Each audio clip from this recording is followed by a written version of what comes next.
His two sons had followed him to the grave. The way was suddenly clear for Edward to reclaim his inheritance. In 1043, with the consent and support of the English aristocracy, Edward found himself back in England, being crowned king. His fortunes had improved no end, but after his accession Edward still had one major problem. In his bid for the throne, he had been supported by Earl Godwin, an Englishman who had collaborated with the Danes and was now the greatest aristocrat in England. After Edward's coronation, the two men cemented their alliance when the king married Godwin's daughter, Edith. But Edward had grave doubts about his new father-in-law, and one very good reason to dislike him. The Earl, it was rumoured, had been involved in the murder of the king's brother. After a few years, therefore, of ruling with Godwin by his side, Edward decided it was time to take action. He invited to England some of his old friends from France and began appointing them to positions of power. In 1050, he made his nephew, Ralph of Mantes, Earl of the East Midlands. Shortly afterward, he appointed his Norman friend, Robert of Jumièges, as Archbishop of Canterbury. The king's intention, it seems, was to create a counterweight to Godwin. By 1051, surrounded by his continental supporters, Edward seems to have felt that he was powerful enough to take on the Earl and his family. That year, a major row erupted between the two men.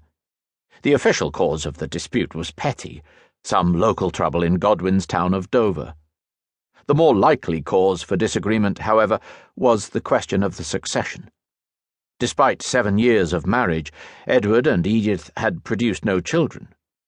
Godwin couldn't be certain, and neither, of course, can we, but it seemed that his son-in-law was deliberately resisting his daughter's charms, and spitefully frustrating any chance that there would one day be a little Godwin sitting on the English throne.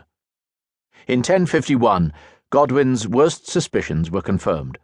In the summer of that year, or so it was later claimed, Edward promised the throne of England to his cousin, an energetic young man called Duke William of Normandy. This, it seems, was the real trigger for Godwin's defiance.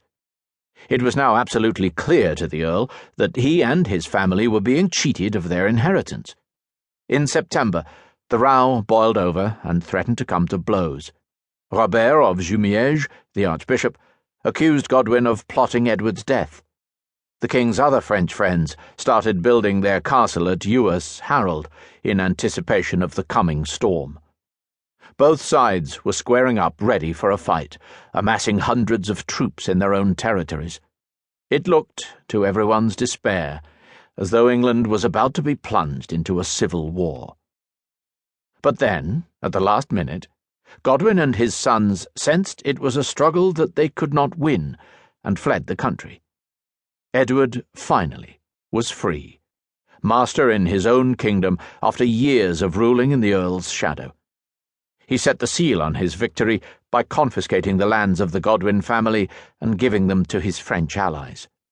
Tellingly, he banished his queen to a nunnery, and later that autumn, William of Normandy paid a visit to the English court. Edward's victory, however, was short-lived. The following year, the Godwins returned, invading the country and demanding the restitution of their lands. Confronted with superior numbers, the king had no choice but to give in. His French friends, realizing that this time their defeat was inevitable, chose to run. Some of them went west to the castle at Uas Harold. The Archbishop headed east and set sail for the continent. Our Canterbury monk, who clearly despised the Frenchmen, reported their departure with undisguised glee and laid all the blame for the dispute at their door.